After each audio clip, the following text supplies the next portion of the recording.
across the vast Atlantic Ocean, where the waters stretch endlessly toward distant horizons, a gentle map unfolds before us.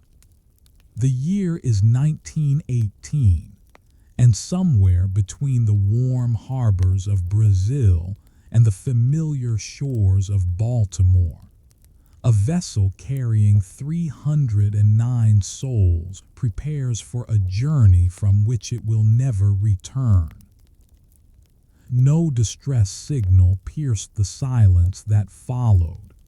No wreckage ever surfaced upon those patient waves.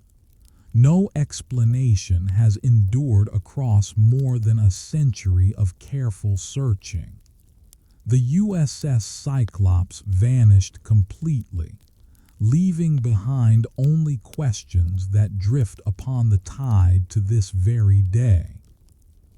This remains the largest non-combat loss of life in United States Navy history, and tonight we gather 16 such vessels together, each one discovered adrift or returned to harbor with empty decks, their crews vanished into the eternal quiet of the sea. By minute 2, we shall stand upon the bridge of a ship swallowed by the Bermuda Triangle's silence. By minute 4, the frozen waters of the Arctic will reveal 2 vessels lost for over 169 years. And by minute 6, a lighthouse on a remote Scottish island will present a mystery that has never yielded its answer. Before we proceed together, a quiet word of care. This documentary discusses maritime incidents and those who were lost at sea. We approach each story with respect, gentleness, and thoughtful reflection. Let us take a slow breath together as we prepare to embark upon these quiet waters. The morning light fell softly upon the harbor of Rio de Janeiro in early March of 1918. Ships rocked gently at their moorings, their hulls creaking with the familiar rhythm of tidal movement. Among them rested the USS Cyclops, a naval collier of considerable size, her steel frame designed to carry heavy cargo across the vast distances of the Atlantic Ocean. At 542 feet in length, she was one of the largest vessels in the United States Navy's auxiliary fleet, built to transport the coal and ore that powered the engines of war and commerce alike. On this particular morning, the Cyclops prepared for what should have been a routine voyage. Her cargo holds were filled with manganese ore, a mineral essential for the production of steel, weighing approximately 10,000 tons. The weight sat heavy in her belly, pressing the vessel lower into the warm Brazilian waters. 309 souls walked her decks and worked within her compartments. Naval officers, enlisted sailors, and civilian passengers, all preparing for the journey northward to the port of Baltimore. Captain George Worley commanded the vessel, a man of German birth who had spent decades upon the sea. The crew moved through their duties with practiced efficiency, checking gauges, securing cargo, and preparing the engines for the long passage ahead. The weather reports offered no cause for concern. The seas stretched clear and calm above the South American coastline, promising fair conditions for the initial stages of the journey. The Cyclops departed Rio de Janeiro on the 16th of February, making her way northward along the coast. She stopped briefly at the port of Bahia to take on additional cargo and provisions, and then continued her voyage. On the 4th of March, she departed Barbados, taking on coal and water before setting course across the open Atlantic toward her final destination. This would be the last confirmed sighting of the vessel. The days passed quietly in the naval offices of Baltimore, where officials awaited the Cyclops with the patient expectation that accompanies routine. The estimated arrival date came and went. Then another day passed, and another. The silence grew heavier with each sunset, each morning bringing renewed hope that soon faded into deepening concern. Search efforts began across the shipping lanes of the western Atlantic. Naval vessels traced the expected route, their lookouts scanning the horizon for any sign of the missing collier. Coast Guard stations along the eastern seaboard maintained vigilant watch. Yet the ocean offered nothing in return. No debris, no lifeboats, no oil slicks spreading upon the water's surface. The Cyclops had vanished as completely as if she had never existed at all. The mystery of her disappearance generated countless theories in the years that followed, each attempting to explain what no one had witnessed. Some suggested that the heavy cargo of manganese ore had shifted during rough weather, causing the vessel to capsize suddenly. Others pointed to the possibility of structural failure, noting that the Cyclops was known to have mechanical difficulties with her engines. The context of wartime raised the specter of German submarine attack, though no German records have ever confirmed such an engagement. The naval investigation examined every available piece of evidence, interviewing those who had last seen the vessel, reviewing her maintenance records, and studying the weather patterns along her intended route. Yet for all their careful work, the investigators could reach no definitive conclusion. The official findings stated simply that the cause of the loss remained unknown. What we know with certainty is remarkably little. The Cyclops departed Barbados on the 4th of March, 1918. She carried 309 people and approximately 10,000 tons of manganese ore. She was expected to arrive in Baltimore within 2 weeks. She never arrived, and no trace of her was ever found. The waters of the western Atlantic, in the region that would later become known as the Bermuda Triangle, had claimed vessels before and would claim vessels again.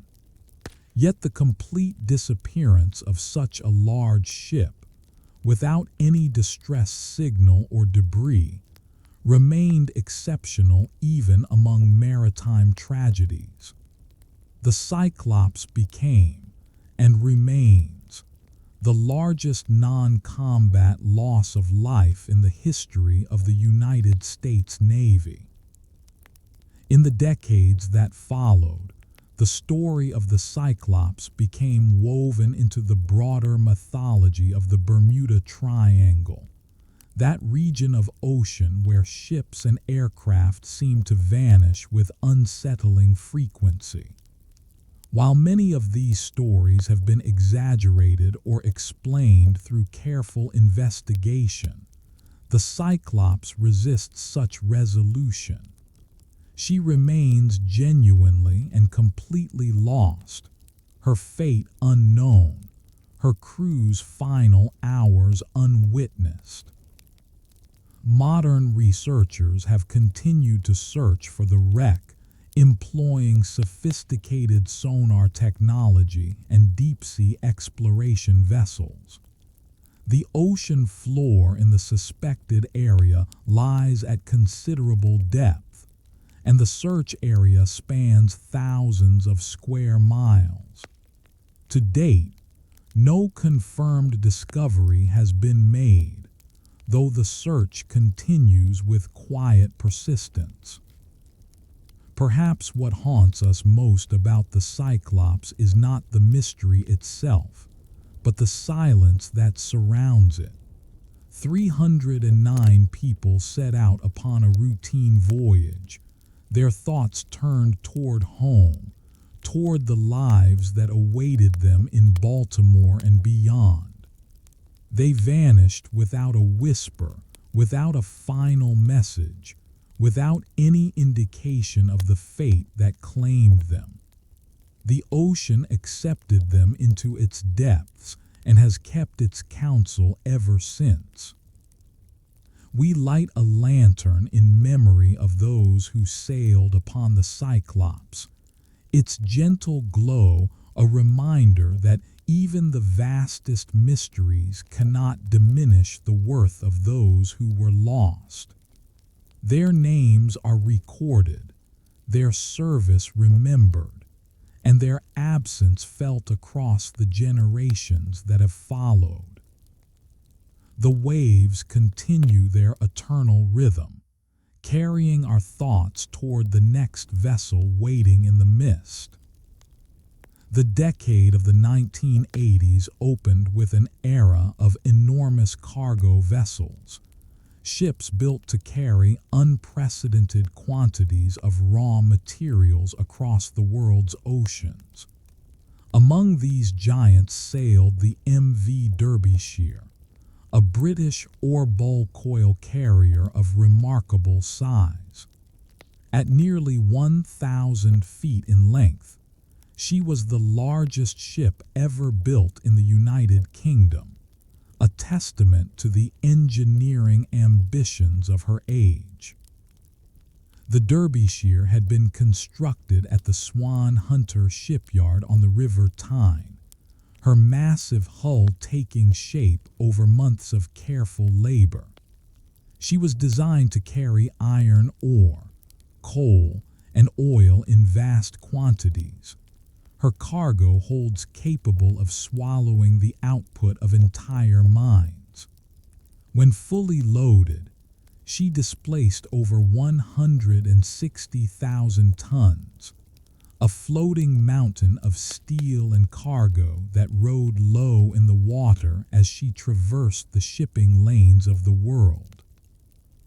In September of 1980, the Derbyshire departed the port of Septils in Canada, her holds filled with iron ore bound for the steel mills of Japan.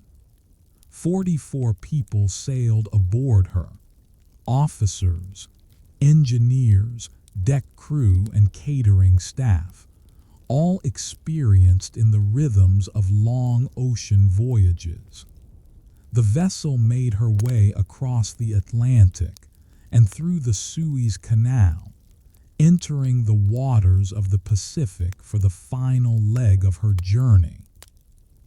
The weather forecast spoke of a typhoon forming in the western Pacific, a storm that would later be named Orchid.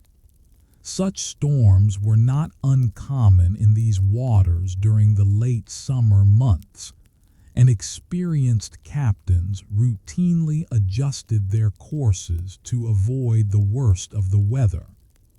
The Derbyshire altered her heading, seeking to pass safely around the typhoon's projected path. Yet Typhoon Orchid proved unpredictable in its movement, and the massive vessel found herself caught within the storm's embrace. The exact sequence of events during those final hours remains unknown, witnessed only by those aboard and by the indifferent sea. What is certain is that on the 9th of September 1980, all contact with the Derbyshire ceased.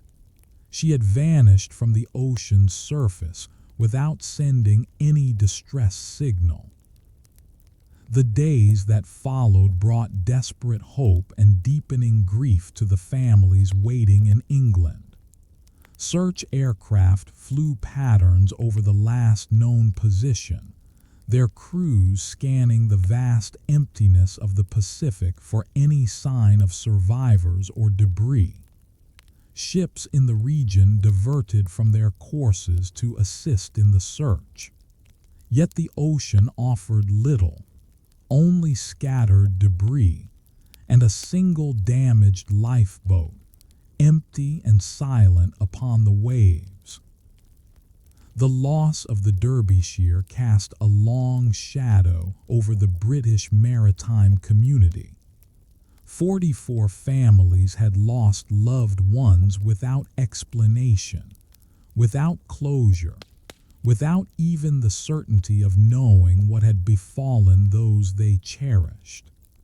The official investigation concluded that the vessel had been overwhelmed by the typhoon, but the absence of the wreck left crucial questions unanswered. For 15 years, the Derbyshire lay hidden in the darkness of the Pacific depths, her exact location unknown. Families campaigned for further investigation, seeking answers that the initial inquiry could not provide. Their persistence eventually bore fruit, and in 1994, an underwater search expedition located the wreck on the seabed, resting at a depth of over 4,000 meters. The discovery allowed investigators to examine the remains of the vessel with remote-operated vehicles, their cameras illuminating the silent wreckage for the first time since the disaster. What they found revealed a story of structural failure, of hatch covers that had succumbed to the tremendous forces of the storm, allowing seawater to flood the cargo holds. The Derbyshire had not simply been overwhelmed by waves. She had been compromised by the very design features that were meant to protect her. The findings led to changes in international maritime regulations, strengthening the requirements for hatch cover design on bulk carriers worldwide. The families of those lost finally received answers, though the answers brought grief rather than comfort. They knew now what had happened, even if they could never fully accept that their loved ones were gone. We remember the 44 souls who sailed upon the Derbyshire, their lives given to the work that connects continents and sustains economies. A lantern glows softly in their memory, its light reaching across the years to honor their service and their sacrifice. As the storm clouds part in our imagination, we drift now toward calmer waters and older mysteries. The Great Lakes of North America form an inland sea, a vast network of freshwater that stretches across hundreds of miles between the United States and Canada. Of these 5 interconnected lakes, Superior is the largest and the deepest, its waters reaching down to over 400 meters in places. Cold and temperamental, Lake Superior, has earned a reputation among mariners as a body of water that demands respect in all seasons, but especially in November. The SS Edmund Fitzgerald was a bulk carrier designed specifically for service on the Great Lakes, her length of 729 feet making her the largest ship on those waters when she was launched in 1958. For 17 years, she carried iron ore from the mines of Minnesota to the steel mills of the eastern lakes, making countless voyages across Superior's expanse. Her crew knew her rhythms and trusted her strength. On the 9th of November 1975, the Fitzgerald departed Superior, Wisconsin, under the command of Captain Ernest McSorley, a veteran of the lakes with decades of experience. She carried 26,000 tons of iron ore pellets in her cargo holds, bound for the port of Detroit. 29 crew members worked aboard her, maintaining the engines, steering the course, and preparing for what was expected to be a routine late-season voyage. The weather forecast spoke of a storm approaching from the west, a November gale that would bring high winds and rough seas. Such storms were common in the autumn months, and experienced captains like McSorley knew how to navigate through them. The Fitzgerald set out alongside the Arthur M. Anderson, another ore carrier making the same journey, the two vessels traveling in loose convoy across the open waters. As the day progressed, the storm intensified beyond initial predictions. Winds climbed to hurricane force, and waves built to heights of 35 feet, their crests breaking over the bows of ships that struggled through the tempest. The Fitzgerald reported some difficulties. A list to one side, the loss of deck equipment and problems with her radar. Captain McSorley remained in radio contact with the Anderson, his voice calm despite the worsening conditions. At approximately 7:10 in the evening, the Anderson's radar showed the Fitzgerald some 10 miles ahead, making her way toward the shelter of Whitefish Bay. A snow squall obscured the radar screen momentarily, and when it cleared, the Fitzgerald had vanished. The largest ship on the Great Lakes had disappeared in a matter of minutes, without sending any distress signal, without any warning to her crew or to those following behind. The search that followed covered the waters around Whitefish Point, the light station that marks the entrance to the bay. Coast Guard vessels and aircraft scoured the area through the remaining hours of the storm and into the following day. They found debris, lifeboats, life jackets, wooden hatch covers, but no survivors. All 29 crew members had perished in the sinking. The wreck was located within days, resting on the lake bottom in 530 feet of water. Underwater exploration revealed a vessel that had broken apart, her bow and stern sections separated by a significant distance. The exact sequence of events that led to her loss became the subject of intense investigation and enduring debate. The official Coast Guard inquiry concluded that the cargo hatch covers had failed, allowing water to flood the holds and overwhelm the vessel's buoyancy. Others suggested that the Fitzgerald had struck an uncharted shoal, damaging her hull below the waterline. Still others pointed to structural failure, to the stresses that 17 years of service had placed upon her aging frame. No single explanation has achieved universal acceptance, and the mystery of those final minutes remains.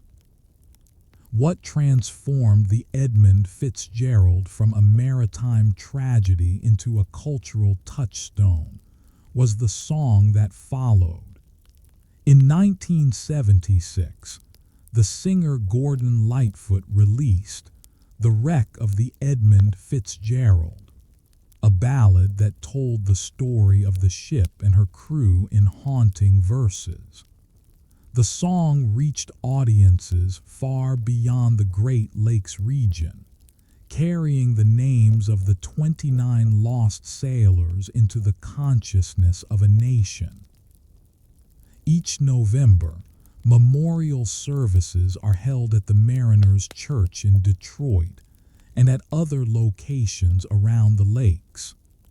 A bell recovered from the wreck now rests in the Great Lakes Shipwreck Museum at Whitefish Point, where it is rung 29 times each anniversary in honor of the crew.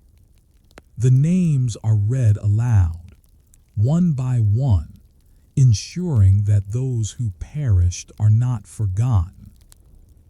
Lake Superior keeps her own counsel regarding the Fitzgerald, as she does regarding the hundreds of other vessels that rest upon her floor. The waters remain cold and deep, preserving what they have claimed while offering no explanations to those who search for meaning. A lantern burns steadily at Whitefish Point, its beam sweeping across the waters as it has for generations, guiding mariners safely home while honoring those who never returned. Lake Superior holds its secrets deep beneath the surface, and we honor those who rest within its embrace. The years have carried us forward now, from the early decades of the 20th century into more recent times. The vessels have grown larger, the technology more sophisticated, yet the sea remains as it has always been, vast, powerful, and indifferent to human ambition. The mysteries we encounter in this chapter belong to living memory, to decades that many among us can recall. The stories are no less compelling for their nearness. We pause here at the threshold of a new chapter, allowing the past to settle gently behind us. The North Atlantic in December is a realm of gray skies and restless water, where winter storms sweep across thousands of miles of open ocean. Ships crossing these waters during the cold months prepare for difficult conditions, their crews experienced in the art of riding out heavy weather. Among the vessels making this passage in December of 1978 was the MV München, a German cargo ship of modern design and considerable capability. The München was a lash carrier, a vessel designed to transport barges that could be loaded and unloaded without the need for traditional port facilities. At nearly 260 meters in length, she was among the largest and most technologically advanced ships in the German merchant fleet. Her construction incorporated the latest understanding of naval architecture, and her crew of 28 were seasoned professionals in the demanding trade of Atlantic shipping. On the 7th of December, the München departed the German port of Bremerhaven, bound for Savannah, Georgia, with a cargo of steel products and general goods. The voyage was expected to take approximately 2 weeks, a routine crossing that the vessel had made many times before. The weather forecasts indicated rough conditions ahead, but nothing beyond what the ship was designed to handle. For the first few days, the München made steady progress westward, her regular radio reports indicating normal operations.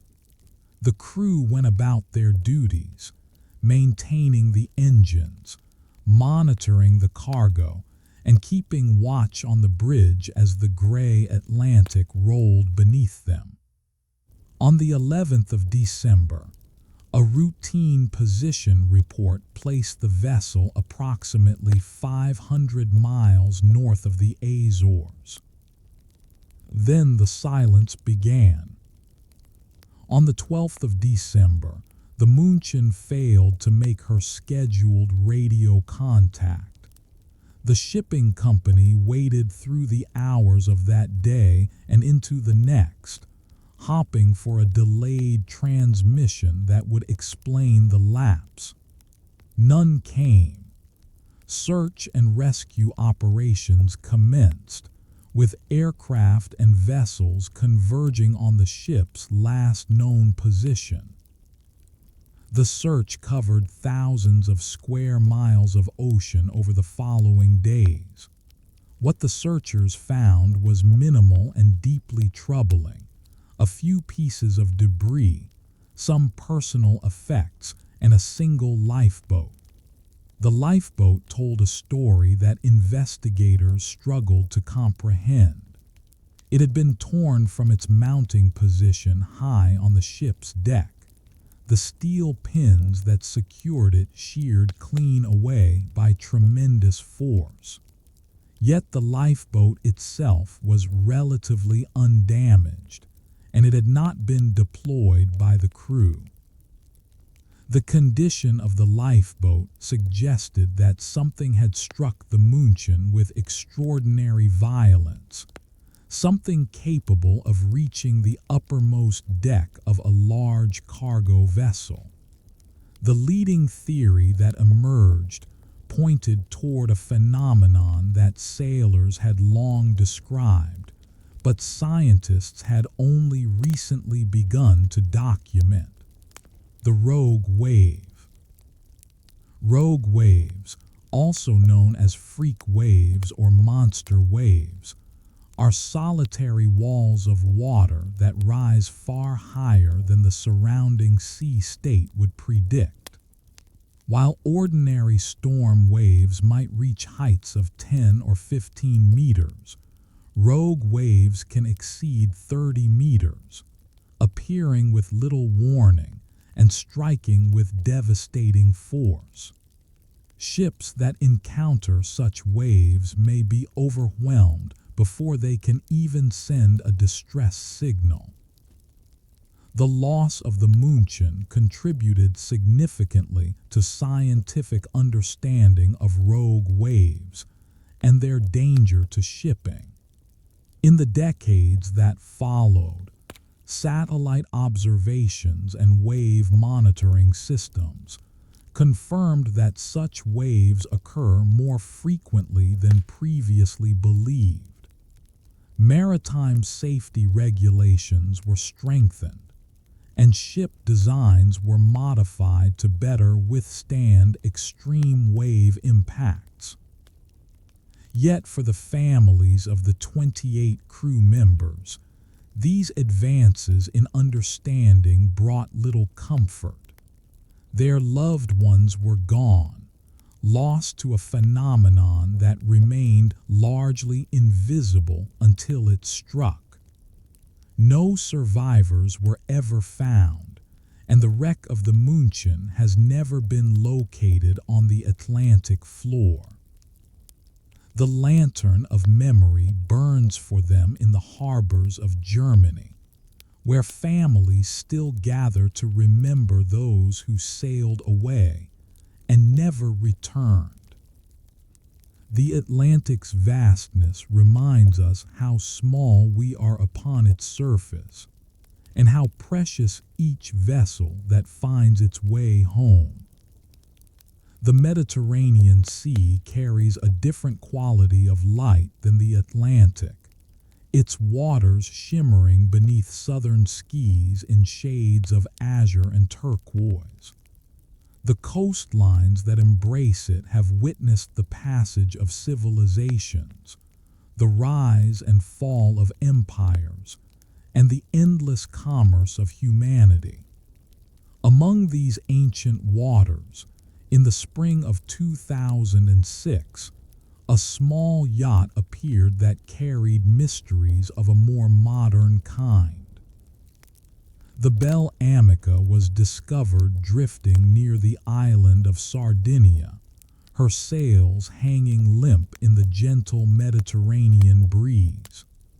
Italian Coast Guard vessels approached the yacht with routine caution, expecting to find mechanical difficulty or perhaps a crew in need of assistance. What they found instead was emptiness, a vessel completely devoid of human presence, yet bearing all the signs of recent habitation.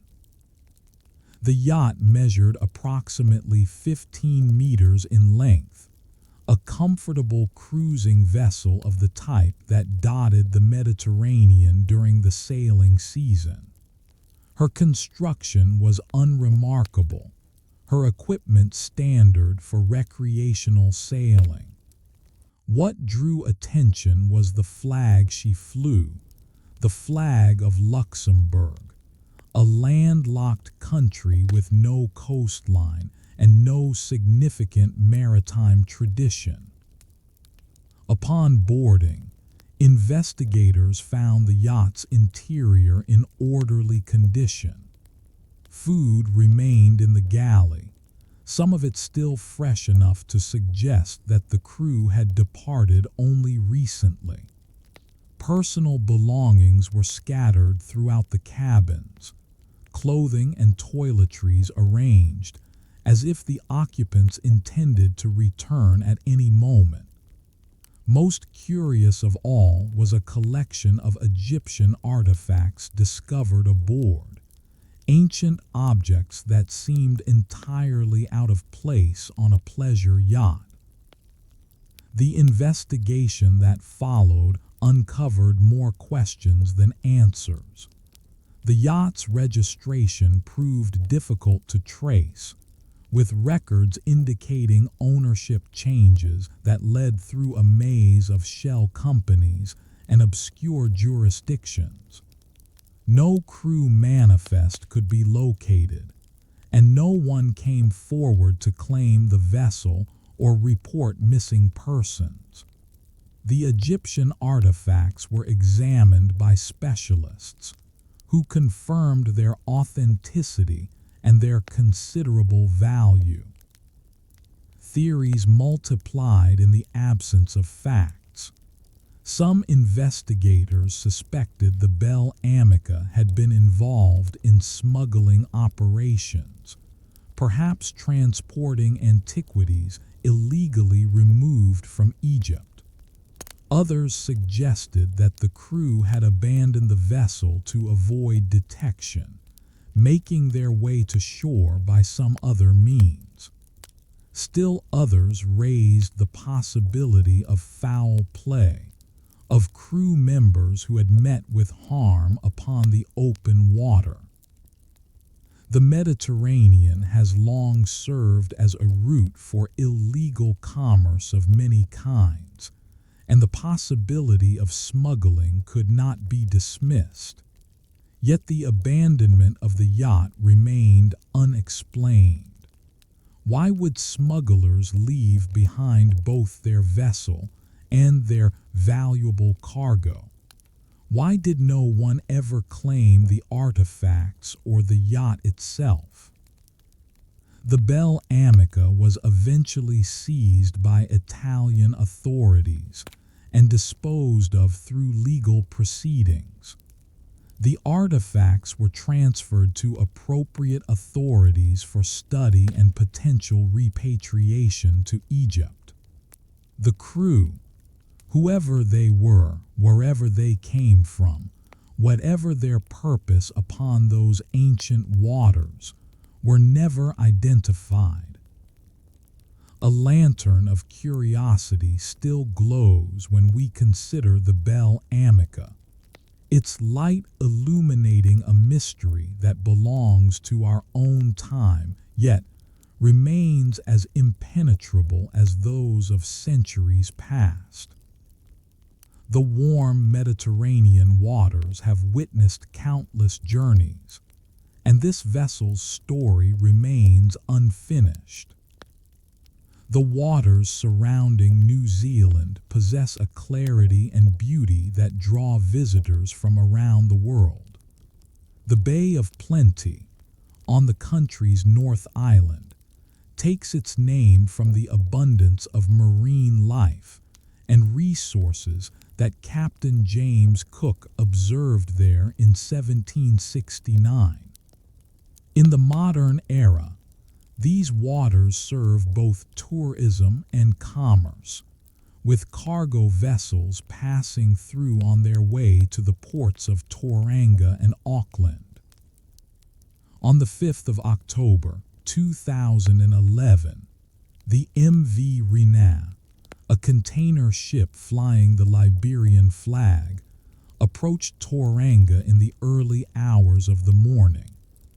She carried approximately 1,300 containers, stacked high upon her deck and within her holds, along with over 1,700 tons of heavy fuel oil in her bunkers. The crew of 25 prepared for arrival, expecting a routine port call before continuing their voyage. What happened in those pre-dawn hours transformed an ordinary cargo delivery into one of New Zealand's worst environmental disasters. The Rena struck Astrolabe Reef, a well-charted hazard that rises from the seafloor approximately 12 nautical miles from Mount Maunganui. The impact tore open her hull, flooding compartments and leaving the vessel hard aground upon the reef. The cause of the grounding was later determined to be navigational error. The ship's officers had taken a direct course that brought them too close to the reef, perhaps attempting to save time on their approach to port.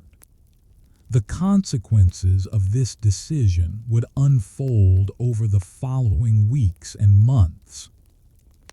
As the Rena settled upon the reef, oil began to leak from her damaged hull into the surrounding waters.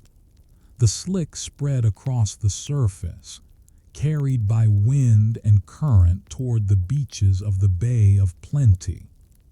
Dead seabirds began washing ashore, their feathers coated in the thick black substance. Marine life in the vicinity of the wreck suffered immediate impact. The response to the disaster mobilized thousands of New Zealanders. Volunteers gathered on beaches to rescue oiled wildlife and to clean the sand of contamination. Professional salvage teams worked to stabilize the vessel and remove the remaining oil before it could escape. Community groups organized supplies and coordination, demonstrating the collective spirit that emerges in times of crisis. Despite these efforts, the Rena eventually broke apart, her stern section collapsing into deeper water while her bow remained visible above the waves. Containers spilled from her decks, some sinking while others floated away to wash up on distant shores. The environmental impact extended across hundreds of kilometers of coastline. The aftermath brought accountability and reform. The ship's captain and navigation officer faced criminal charges and were convicted. International attention focused on the risks posed by container shipping and the adequacy of existing regulations. New Zealand strengthened its maritime safety requirements and improved its capacity to respond to future incidents. The reef where the Rena rests has become an artificial habitat of sorts, her rusting structure now home to marine life that has colonized her remains. The beaches have largely recovered, their sands washed clean by successive tides. Yet the memory persists among those who witnessed the disaster and participated in the response. From disaster comes understanding, and from loss comes the determination to protect what remains. We turn now toward the vast Pacific, that ocean which covers more of the Earth's surface than all the continents combined.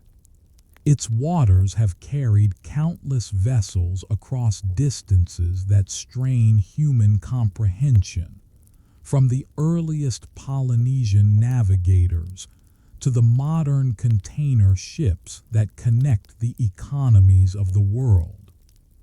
Within this immensity, we find stories of loss and mystery that echo through the generations. We turn now toward the Pacific, where different waters hold different stories. The coastline of British Columbia presents a rugged beauty that conceals considerable danger. Rocky headlands rise from the Pacific swells, their bases shrouded in kelp and swept by powerful currents. Fog rolls in from the open ocean with little warning, reducing visibility to mere meters and transforming familiar landmarks into ghostly shadows. This is the graveyard of the Pacific, where the bones of many vessels rest upon the seafloor. In January of 1906, the SS Valencia departed San Francisco bound for Victoria and Seattle, carrying approximately 164 passengers and crew.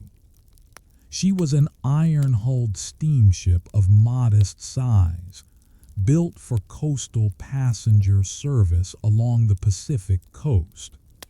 Her captain, Oscar Johnson, was familiar with these waters, having made the voyage many times before.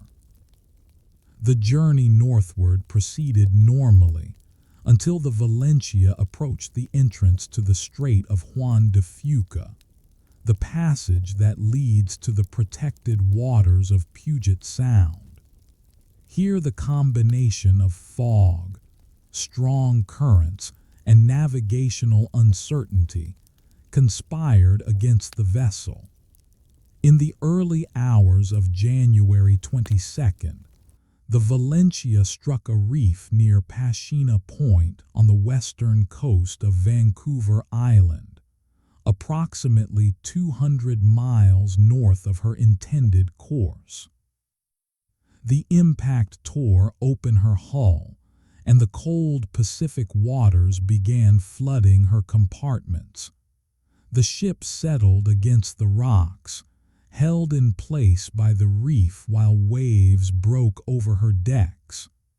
Passengers and crew, awakened by the collision, rushed to the decks in confusion and growing fear. The Valencia carried 7 lifeboats, and efforts began immediately to lower them into the churning water. In the darkness and chaos, several of the boats capsized or were smashed against the ship's hull. Those who managed to launch successfully faced immediate peril in the heavy surf, their small craft tossed and overturned by waves that showed no mercy. As dawn broke, the survivors aboard the Valencia could see the cliffs of Vancouver Island rising less than 100 meters away. So close, yet utterly unreachable across the violent water that separated ship from shore. Some passengers and crew clung to the rigging as the vessel slowly broke apart beneath them, watching the land they could not reach. Rescue efforts proved tragically inadequate. Ships that arrived in response to distress signals found it impossible to approach the wreck closely enough to render assistance. Life-saving crews worked desperately along the cliff tops, but their equipment could not span the distance to the stricken vessel. One by one, those clinging to the Valencia were swept away by the waves. Of the 164 people aboard, only 37 survived the disaster. 136 souls perished within sight of land, their cries carried on the wind to those who could not save them. The Valencia herself broke apart over the following days, her remains sinking into the waters that had claimed so many lives. The tragedy prompted significant reforms in maritime safety and rescue capabilities. Life-saving stations were established along the coast, equipped with the boats and personnel needed to respond to future disasters. The trail that would become known as the West Coast Trail was improved to provide better access for rescue parties. The loss of the Valencia, while devastating, led to improvements that would save many lives in the years that followed. Yet the story does not end with the disaster itself. For years afterward, sailors reported seeing one of the Valencia's lifeboats drifting in the waters near the wreck site, carrying the figures of passengers who seemed to gesture for help that would never come. These reports persisted for decades, each sighting renewing the memory of those lost and the mystery that surrounded their final hours. A lantern burns at Pashina Point, where the lighthouse now stands as both a navigational aid and a memorial to those who perished on that January night.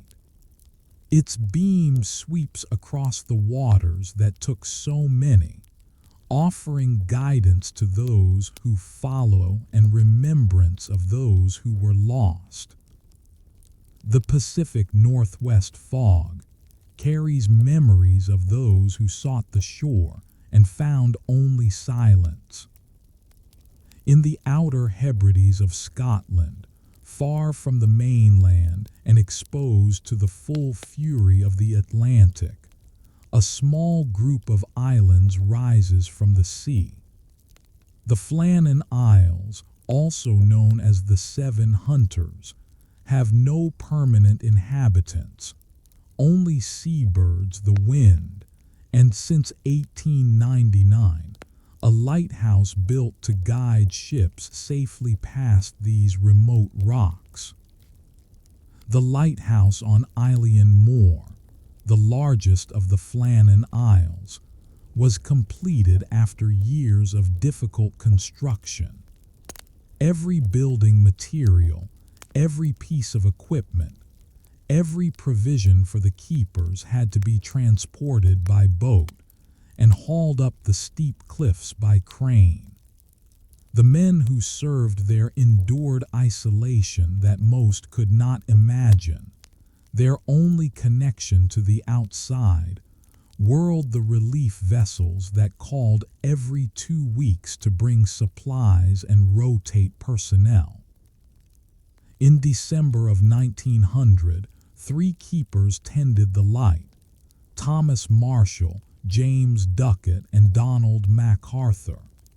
All were experienced lighthouse men, trained in the demanding routines of their profession. The light required constant attention, its mechanism wound regularly, its lenses cleaned, its fuel replenished.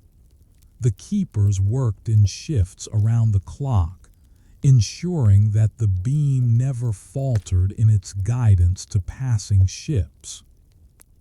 On the 15th of December, the steamer Archtor passed the Flannan Isles and noted with concern that the lighthouse was dark. The captain reported this observation upon reaching port, and word was passed to the Northern Lighthouse Board. Relief was scheduled to arrive on the 20th of December, but rough seas delayed the voyage until the 26th. When the relief vessel Hesperus finally reached Ilion Moor, the crew found an island that felt somehow wrong. No one responded to the ship's horn or to shouts from those aboard. A boat was lowered, and the relief keeper Joseph Moore rowed ashore with growing apprehension. What Moore found upon climbing to the lighthouse has puzzled investigators and captivated imaginations for more than a century. The lighthouse itself was in order, the beds made, the kitchen clean, the clock stopped.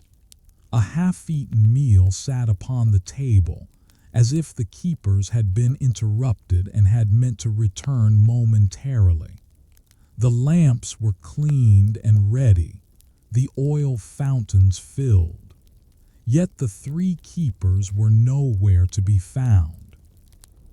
Further investigation revealed additional mysteries. 2 of the 3 sets of oilskins were missing from their hooks, the heavy waterproof coats that the keepers would have worn in rough weather. The 3rd set remained hanging inside. The entrance gate, which was normally kept closed, stood open. On the western landing platform, damage was observed to some of the railings and equipment, suggesting that a powerful storm had struck the island. The official investigation concluded that the 3 keepers had likely been swept into the sea by an unexpectedly large wave, while attempting to secure equipment on the western landing. Perhaps 2 had gone out to deal with some emergency, and the 3rd had rushed to assist without pausing to put on his coat. The wave that took them would have come without warning, leaving no time for escape. Yet this explanation has never fully satisfied those who have studied the case. The damage to the western platform was significant but not catastrophic. Would experienced keepers have ventured onto such an exposed position during dangerous conditions? Why would all 3 have gone together, leaving the lighthouse completely unattended? And why did no one see them fall, leaving only the silence of their absence? Alternative theories have multiplied over the years. Some have suggested that one keeper went mad and killed the others before taking his own life, though there is no evidence of violence anywhere on the island. Others have proposed that the men staged their own disappearance, seeking escape from the isolation that had become unbearable. Still, others have invoked supernatural explanations, speaking of sea spirits and curses. The most likely explanation remains the simplest, that the three keepers were caught by a rogue wave, perhaps while attempting to rescue equipment, or while distracted by some emergency that left no other trace. The sea around the Flannan Isles is capable of tremendous violence, with waves reportedly reaching extraordinary heights during winter storms. A wave of sufficient size could have swept all three men from the rocks before they could react. What makes the Flannan Isles mystery endure is not the explanation itself, but the image it leaves in the mind. The meal uneaten, the clock stopped, the lighthouse dark for the first time since its construction. The keepers had dedicated their lives to maintaining that light, to guiding ships safely past danger. In the end, the sea that surrounded their post claimed them without witness, without warning, without explanation. The lighthouse on Eilean Moor was automated in 1971. Its need for human keepers finally ended by technology. The buildings where Marshall, Duckett, and MacArthur lived and worked still stand, maintained now as a heritage site. Visitors who make the difficult journey to the island walk the same paths the keepers walked, stand on the same landings where they worked, and gaze out at the same Atlantic that took them. A lantern still burns on the Flannan Isles, though now it requires no human hand to tend it. Its beam sweeps across the waters as it has for over a century, guiding ships safely past, while holding the memory of three men who vanished into the eternal mystery of the sea. The light that once guided sailors home now guides our curiosity through the fog of unanswered questions. The waters between Australia and New Zealand form a passage that sailors have traversed for centuries, the Tasman Sea serving as both highway and barrier between the two lands.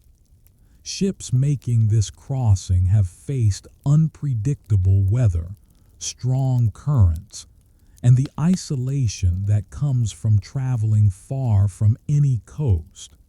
Most have completed their voyages safely. Some have not. The Marlborough was a wooden sailing ship that departed from Lyttelton, New Zealand, in January of 1890, bound for London with a cargo of wool and frozen meat. She carried approximately 30 crew members and passengers, all prepared for the long voyage around Cape Horn and up the Atlantic to England. The ship was in good condition, her captain experienced, her provisions adequate for the journey ahead. The Marlborough was never seen again after her departure from New Zealand. No distress signals were received. No wreckage was spotted, and no survivors ever emerged to tell the tale of what befell the vessel. She was presumed lost somewhere in the vast waters between New Zealand and South America, another victim of the Cape Horn passage that had claimed so many ships before her. Then, according to the story that emerged decades later, something remarkable occurred. In 1913, 23 years after the Marlborough's disappearance, a ship allegedly discovered a derelict vessel drifting in the waters near Tierra del Fuego at the southern tip of South America. Those who boarded the abandoned craft reportedly found a scene of profound strangeness. The skeletons of the crew remained at their posts, some near the helm, others in the rigging, preserved by the cold southern air. The ship's name could still be discerned upon her bow, Marlborough. The story captured public imagination immediately. Here was a ghost ship in the most literal sense, crewed by the dead, drifting silently for over 2 decades before finally being discovered. The image of skeletal sailors still manning their stations, frozen in their final moments, proved irresistible to newspapers and storytellers alike. Yet the story of the Marlborough's discovery presents significant problems upon closer examination. The primary accounts emerged in newspapers rather than official maritime records. No ship's log has ever been produced to document the alleged discovery. The identity of the vessel that supposedly found the Marlborough varies between tellings, and the physical plausibility of a wooden sailing ship surviving 23 years of drifting upon the open ocean without maintenance or human attention strains credibility. Modern researchers who have investigated the Marlborough legend have been unable to verify the claims made in the original newspaper accounts. The story may have been fabricated entirely, or it may represent a garbled version of some other incident. Alternatively, a ship resembling the Marlborough may indeed have been found, but the identification could have been mistaken. What we can say with certainty is limited. The Marlborough departed Lyttelton in January of 1890 and was never confirmed seen again. She was eventually presumed lost with all hands. Whether she was truly discovered decades later, crewed by the remains of those who sailed her, cannot be established with the evidence available to us. The story persists nonetheless, carried forward by its power to capture the imagination. The image of a ship drifting endlessly with her dead crew, finally found after decades of solitary wandering, speaks to something deep in human consciousness about the mysteries of the sea and the fate of those who venture upon it. Perhaps the truth of the Marlborough matters less than the truth about ourselves that the story reveals. We are drawn to mysteries, to the unknown, to the possibility that the sea might hold secrets beyond our comprehension. Whether truth or legend, the Marlborough reminds us that the sea does not easily release its passengers. Our journey carries us back now to the western Atlantic, to those waters that have captured the imagination of generations. The region known as the Bermuda Triangle stretches between Florida, Bermuda, and Puerto Rico, encompassing shipping lanes that carry vessels by the thousands. Within this area, certain incidents have achieved legendary status, their details examined and debated across decades. We return now to those waters that have captured imagination for generations. The afternoon of December 5th, 1945, began with clear skies over the coast of Florida. The war had ended only months before, and the training exercises that prepared young pilots for combat continued at naval air stations along the Atlantic seaboard. At Fort Lauderdale Naval Air Station, 5 Grumman TBM Avenger torpedo bombers prepared for a routine navigation exercise, their crews conducting final checks before departure. The flight, designated Training Mission Number 19, would carry 14 airmen over the Atlantic and back again. The exercise was straightforward. Fly east over the ocean, practice bombing runs on a small island target, then navigate a triangular course that would return them to Fort Lauderdale before sunset. Such exercises were conducted regularly, and the weather conditions that afternoon seemed favorable for flying. Lieutenant Charles Taylor led the formation, an experienced pilot who had logged considerable flight time during the war. The other 4 aircraft carried crews of 3 men each, all trained naval aviators and radio operators. At 2:10 in the afternoon, the 5 Avengers lifted off from the runway and turned east toward the open Atlantic.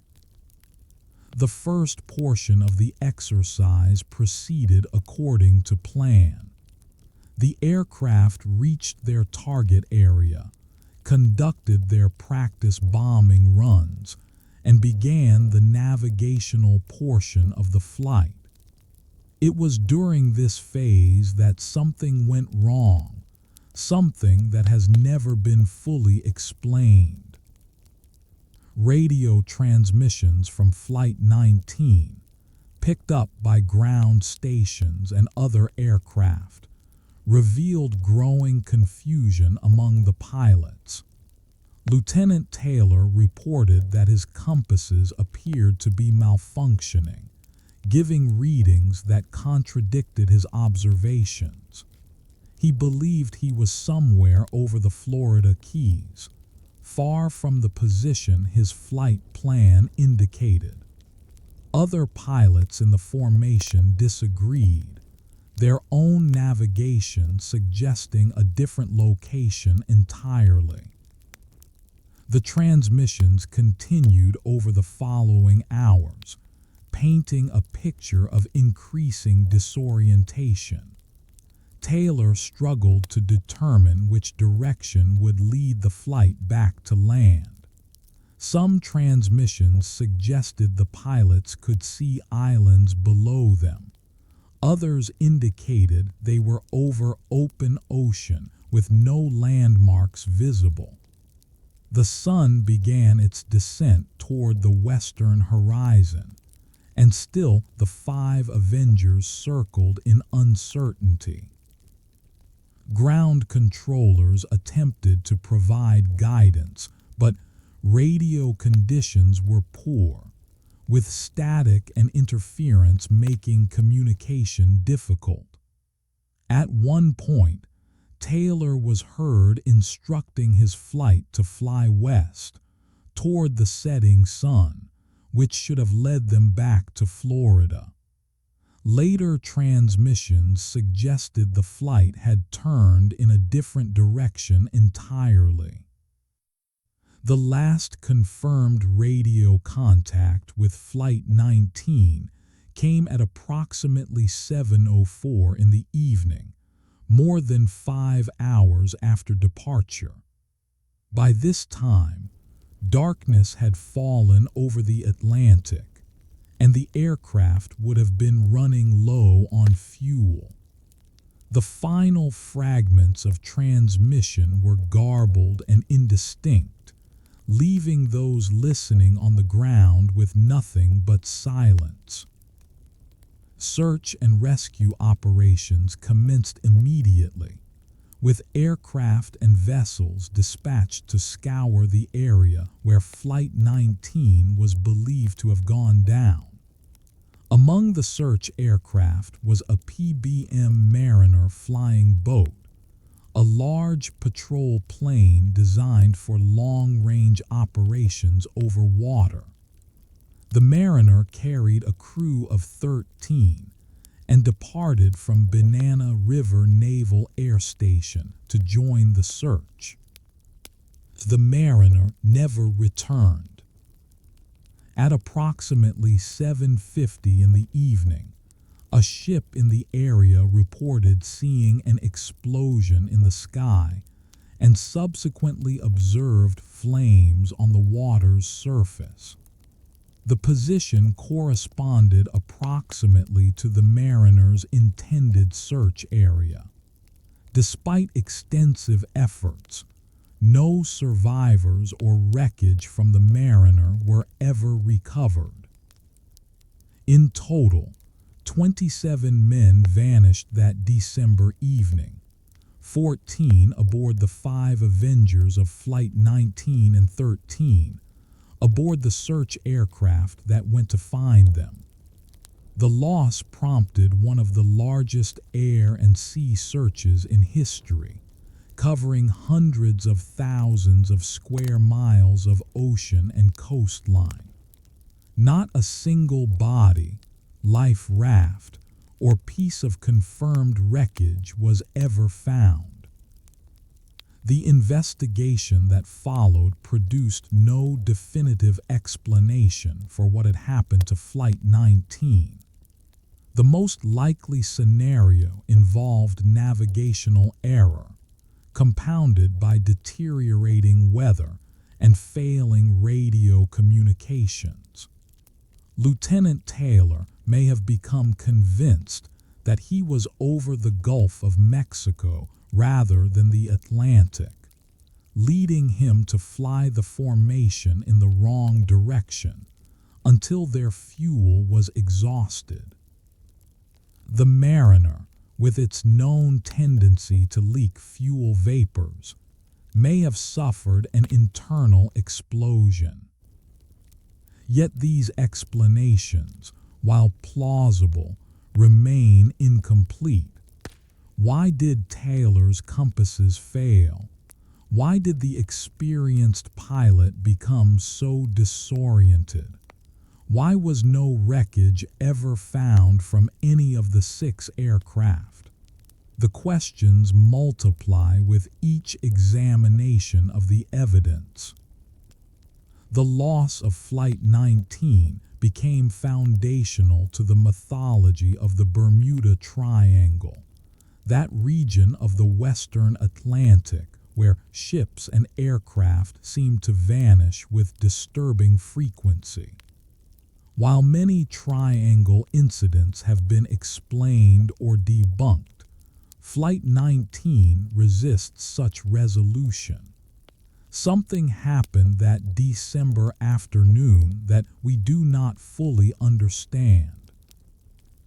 A lantern of remembrance burns for the 27 men who flew into the gathering darkness and never returned. Their names are inscribed on memorials at Fort Lauderdale, their service honored even as their fate remains unknown. The boundary between sky and sea blurred that December afternoon, and 27 souls passed from one realm into mystery. We turn now from mysteries that resist explanation toward tragedies that yielded their secrets through careful investigation. The vessels we shall encounter in this chapter were lost not to unknown forces, but to human error, structural failure, and the relentless power of the sea. Their stories carry lessons that have shaped modern maritime safety, lessons written in the languages of grief, inquiry, and reform. From mystery, we turn to understanding, where investigation has revealed what fate concealed.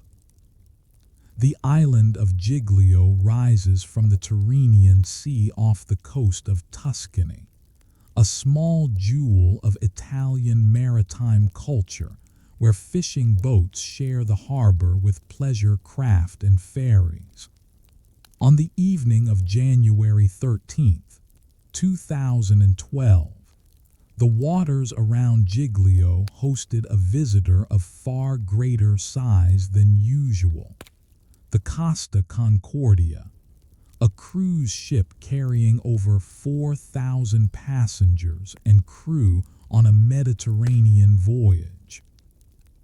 The Costa Concordia was among the largest cruise ships in Italy's merchant fleet, measuring nearly 300 meters in length and carrying 17 decks of passenger accommodations, restaurants, theaters, and recreational facilities. She had departed from Civitavecchia earlier that day, bound for Savona with stops at several Mediterranean ports. For most aboard, the voyage promised relaxation and celebration, a break from ordinary life in the embrace of the sea.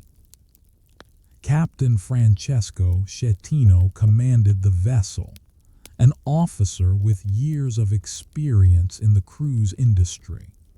That evening, as the Costa Concordia passed near the island of Giglio, Schettino ordered a deviation from the planned course, a maneuver that would bring the ship close to the island's shore in what mariners call a salute, a passing tribute to those watching from land. Such salutes were not uncommon in the cruise industry, though they required careful navigation and attention to charted hazards. At 9:45 in the evening, the Costa Concordia struck an underwater rock formation known to local fishermen as Lascole. The impact tore a gash approximately 50 meters long in the ship's hull, flooding multiple compartments simultaneously. The vessel began to list almost immediately, tilting to starboard as seawater poured into her lower decks. What followed over the next several hours would become one of the most documented maritime disasters in history, captured by passengers' cameras, ship's logs, and communications recordings. The evacuation proceeded with considerable difficulty, hampered by the ship's increasing list and the confusion that attended an emergency for which many aboard were unprepared. Lifeboats on the high side of the ship became difficult or impossible to launch, while those on the lower side dangled over the water at awkward angles. Captain Schettino left the vessel while many passengers and crew remained aboard, a decision that would later become central to criminal proceedings. Coast Guard transcripts captured the voice of Captain Gregorio de Falco ordering Schettino to return to the ship and coordinate the evacuation, an exchange that became symbolic of the failures that led to the tragedy. Despite the chaos, many acts of courage marked that night. Crew members remained at their posts, helping passengers to lifeboats and guiding them through darkened corridors. Local boats from Giglio rushed to the scene, their crews assisting in rescue operations without regard for their own safety. The people of the island opened their homes to survivors, providing shelter, clothing, and comfort to strangers who had arrived on their shores in crisis. When dawn broke over Giglio, the Costa Concordia lay on her side in shallow water, her massive hull visible from shore like the carcass of some enormous creature. 32 people had lost their lives in the disaster, passengers from several countries and crew members who had remained aboard to help others. Their bodies would be recovered over the following weeks and months as salvage operations began the slow process of righting and removing the wreck. The investigation that followed left little doubt about the cause of the disaster. Captain Schettino had ordered the ship to pass too close to known hazards, and he had delayed the emergency response while the vessel's condition worsened. He was eventually convicted of multiple manslaughter, causing a shipwreck, and abandoning ship before the evacuation was complete. His sentence of 16 years in prison represented one of the harshest punishments ever imposed for a maritime incident of this nature. The Costa Concordia disaster prompted significant changes in the cruise industry. New regulations strengthened requirements for emergency drills, bridge procedures, and evacuation protocols. The tragedy demonstrated that modern cruise ships, despite their size and technological sophistication, remained vulnerable to human error in ways that earlier generations of mariners would have recognized. The wreck was eventually removed from the waters off Giglio through one of the most complex salvage operations ever undertaken. The ship was rotated upright, refloated, and towed to Genoa for dismantling. The process took several years and cost billions of euros, a physical accounting of the disaster that complemented the human accounting conducted in courtrooms and memorial services. A lantern of remembrance burns for the 32 who did not survive that January night. Their loss, a reminder that the sea does not forgive the errors of those who venture upon it. When human choices fail, the sea becomes an unforgiving witness to our errors. The cargo ship El Faro departed Jacksonville, Florida, on the morning of September 29th, 2015, bound for San Juan, Puerto Rico, with a load of containers and vehicles.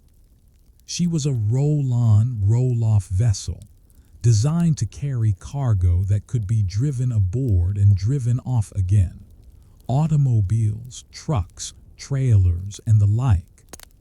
Her route was familiar, a regular run between the mainland and the island territory that she had completed many times before. Captain Michael Davidson commanded the vessel, a licensed master with experience in Caribbean shipping. The crew of 33 included officers, engineers, and able seamen, all employed by the Tote Maritime Company that operated the El Faro. As the ship departed Jacksonville, weather forecasts indicated the presence of a tropical storm in the Atlantic, a storm that would intensify rapidly in the days ahead. Tropical Storm Joaquin had formed in the open Atlantic and was tracking westward toward the Bahamas. Initial forecasts suggested the storm would remain well clear of the El Faro's intended route, allowing the vessel to pass safely to the east. Captain Davidson monitored the weather updates and adjusted his course accordingly, confident that he could thread the gap between the storm and the islands. But Joaquin was not behaving as forecasters predicted. Over the following hours, the storm intensified dramatically, reaching Category 3 hurricane strength. More significantly, its track shifted, moving westward and southward in ways that brought it directly into the path of the El Faro. The gap that Captain Davidson had intended to exploit was closing. Communications between the ship and shore during the voyage would later be examined in detail. The El Faro carried a voyage data recorder, similar to the black boxes used in aircraft, which captured conversations on the bridge and technical data about the ship's condition. This recorder would prove essential in understanding what happened during the vessel's final hours. In the early hours of October 1st, the El Faro entered the outer bands of Hurricane Joaquin.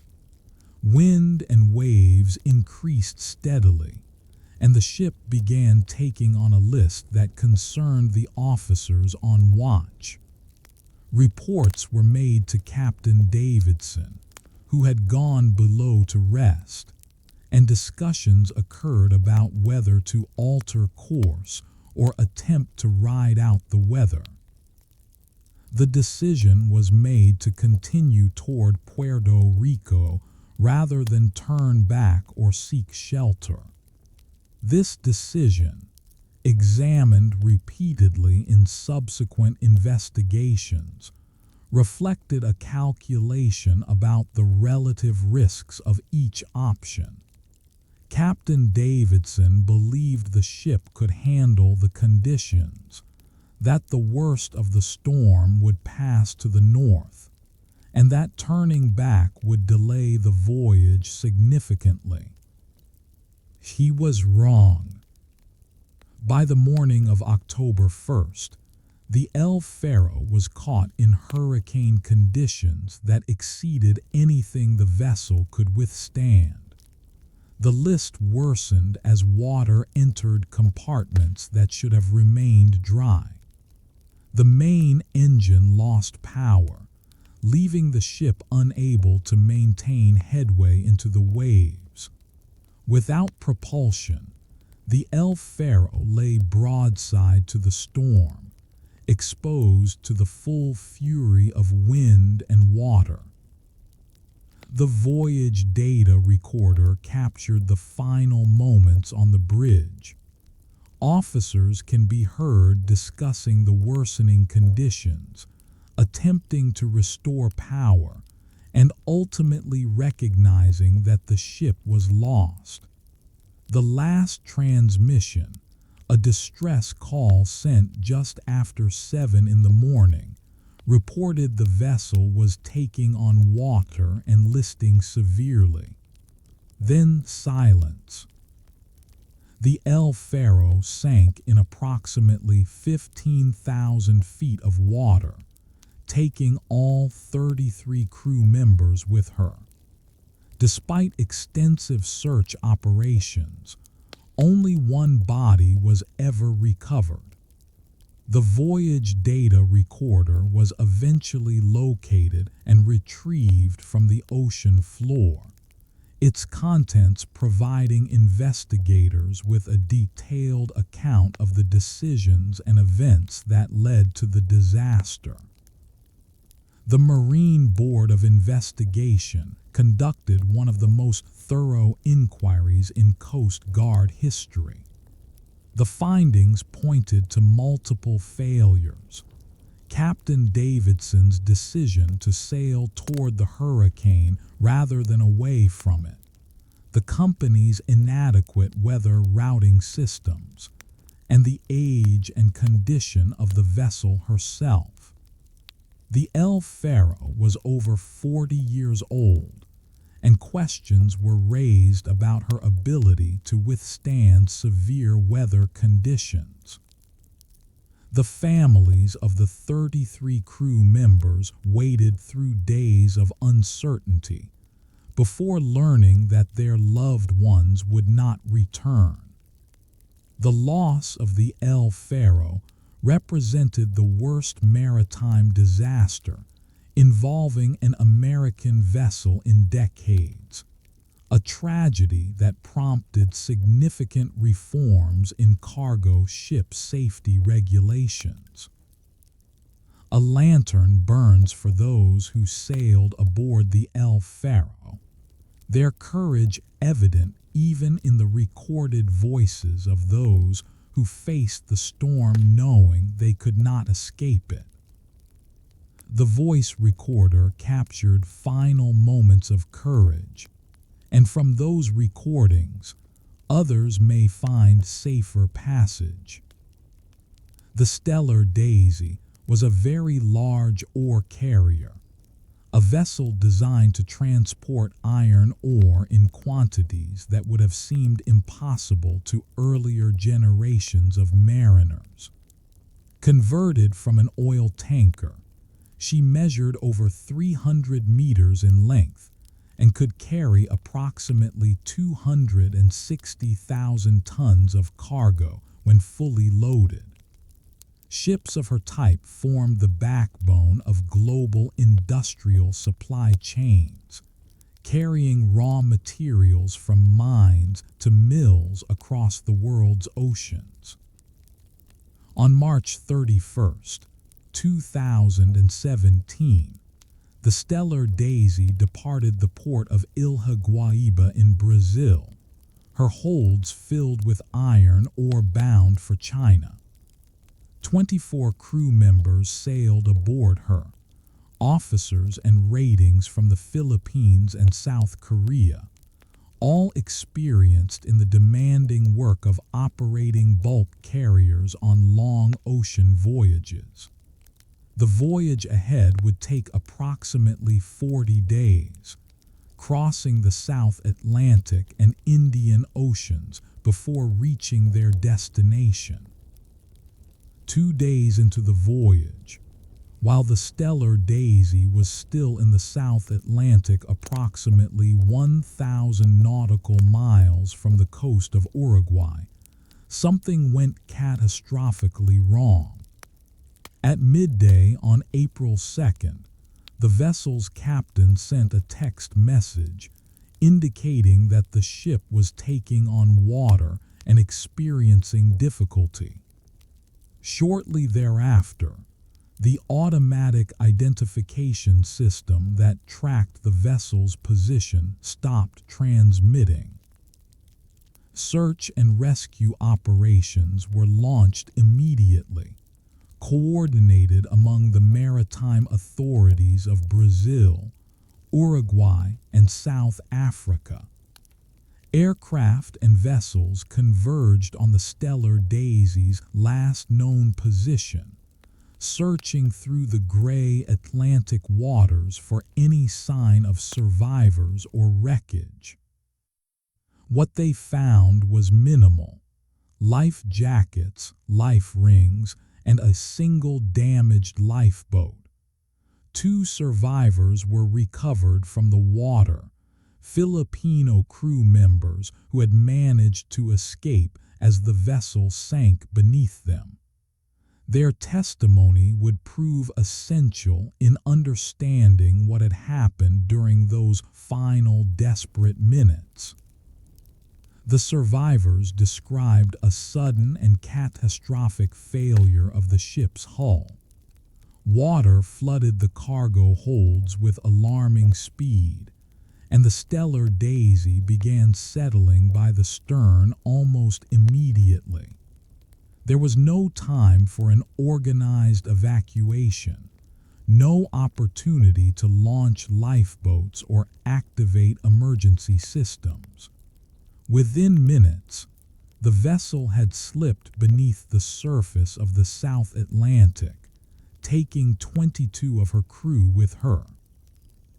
The investigation that followed focused on the structural integrity of the Stellar Daisy and the practices of the company that operated her. The vessel had been converted from a single-hulled oil tanker to an ore carrier, a modification that raised questions about whether her structure was adequate for the stresses of carrying heavy bulk cargo. Similar vessels of the same class and conversion type were identified and subjected to enhanced inspection. The inquiry revealed concerning patterns in the maintenance and operation of the Stellar Daisy and vessels like her. Questions were raised about the adequacy of structural inspections, the reporting of defects, and the economic pressures that sometimes led operators to delay necessary repairs. The ore carrier industry came under scrutiny, with regulators and classification societies examining whether existing standards were sufficient to ensure the safety of these enormous vessels. The bodies of the 22 crew members who perished were never recovered. The wreck lies in deep water in the South Atlantic, beyond the reach of conventional salvage operations. Their families were left with the closure that comes from knowing what happened, if not from the return of their loved ones.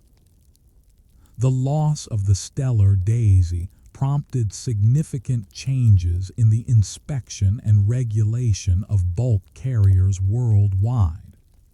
Requirements for structural monitoring were strengthened, and enhanced survey procedures were implemented for converted vessels.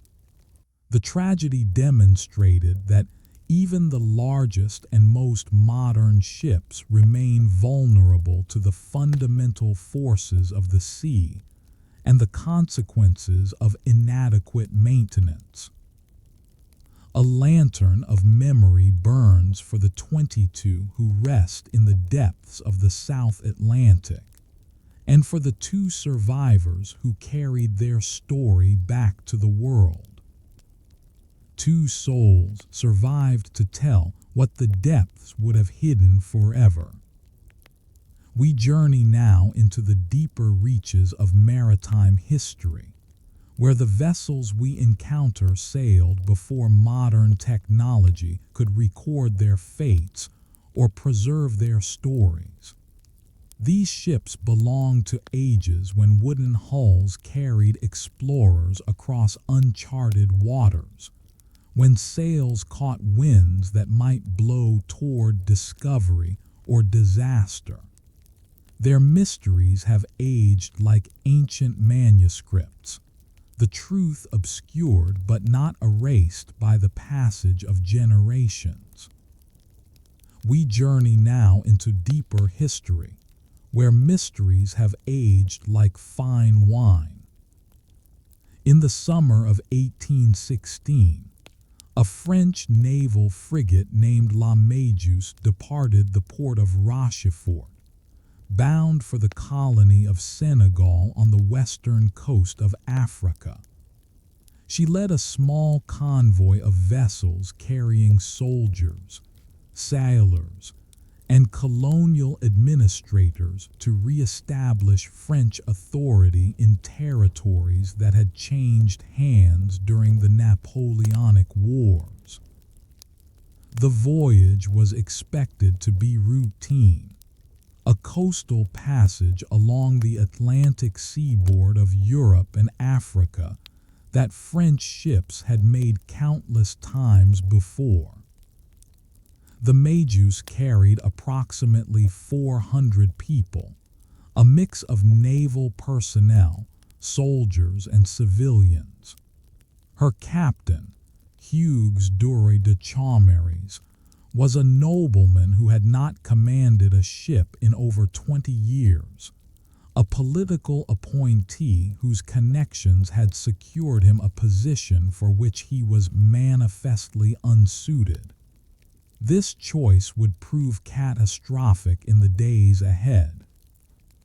The voyage proceeded without incident until the convoy approached the coast of Mauritania, where treacherous shoals extended far offshore into waters that appeared deceptively deep. Proper navigation required careful attention to soundings and charts, a methodical approach that would keep the vessels safely in deep water. Captain de Chaumeries, however, ignored the advice of his more experienced officers and sailed too close to shore. On July 2nd, 1816, the Magus ran aground on the Arguin Bank, a vast sandbar lying approximately 50 kilometers off the African coast. The impact was not immediately destructive. The frigate settled onto the sand without breaking apart, but efforts to refloat her proved unsuccessful. The vessel was stuck fast, and her hull was gradually being weakened by the pounding of the waves. The decision was made to evacuate the ship using the available boats. However, there were not nearly enough boats to carry everyone aboard. The lifeboats and launches could accommodate perhaps 250 people. The remaining 150 would need to find another way to safety. The solution devised by the ship's officers was the construction of a raft from the Magus's masts and spars. This improvised vessel measured approximately 20 meters long and 7 meters wide, barely adequate for the number of people who would be crowded onto it. 147 men were loaded onto the raft, primarily soldiers and sailors of lower rank. The plan called for the boats to tow the raft to shore, where all would land safely. This plan failed almost immediately. The boats, heavily laden with passengers and struggling against the current, found the raft impossible to tow. The lines connecting the boats to the raft were cut, deliberately, according to those on the raft, accidentally, according to those in the boats. Whatever the truth, the raft was cast adrift with 147 people aboard, with almost no food or water, under the brutal African sun. What followed over the next 13 days belongs among the darkest chapters in maritime history. The raft drifted without direction, its occupants exposed to sun, waves, and thirst that drove many to madness. Violence erupted repeatedly as desperate men fought over the meager supplies. Bodies were thrown overboard, and, as survivors later testified, some of the living resorted to consuming the flesh of the dead to survive. When the brig Argus finally discovered the raft on July 17th, only 15 people remained alive aboard it. 5 more would die shortly thereafter, leaving just 10 survivors to tell the tale of what had occurred. Their accounts, published in the following months, shocked European society and exposed the criminal negligence that had led to the disaster. The artist Theodora Gericault, moved by the survivors' testimony, spent more than a year creating a monumental painting that depicted the moment of rescue. His canvas, measuring nearly 5 meters by 7 meters, showed the survivors desperately signaling to the distant Argus, their bodies wasted by ordeal, surrounded by the dead and dying. The painting, exhibited at the Salon of 1819, became one of the defining works of French Romanticism. Captain de Chaumeries was court-martialed for his role in the disaster. He was convicted of incompetent navigation, but acquitted of abandoning his passengers, a verdict that many considered unjust. His sentence of 3 years' imprisonment reflected the political protections he enjoyed rather than the gravity of his failures. The families of those who died received no such protection. The Magus herself remained on the Arguin bank for some time after the disaster, eventually breaking apart as the sea completed what the sand had begun. Salvage operations recovered some of her cargo and equipment, but the frigate was beyond saving. Her remains scattered across the shallow waters where she had grounded, a monument to folly that the sea gradually erased. The story of La Magus endures not only as a maritime tragedy, but as a meditation on human nature under extreme conditions. Gericault's painting hangs today in the Louvre, where visitors pause before its darkness and grandeur. The image captures something essential about the disaster, not just the physical suffering, but the moral collapse that suffering can precipitate. A lantern of artistic memory preserves what the survivors could barely speak, its light illuminating a tragedy that time has not diminished. Art preserved what survivors could barely speak, and Gericault's brush captured both horror and humanity. In the spring of 1845, 2 ships of the Royal Navy prepared for what was intended to be the final expedition to discover the Northwest Passage, the long-sought sea route connecting the Atlantic and Pacific Oceans through the Arctic archipelago of northern Canada.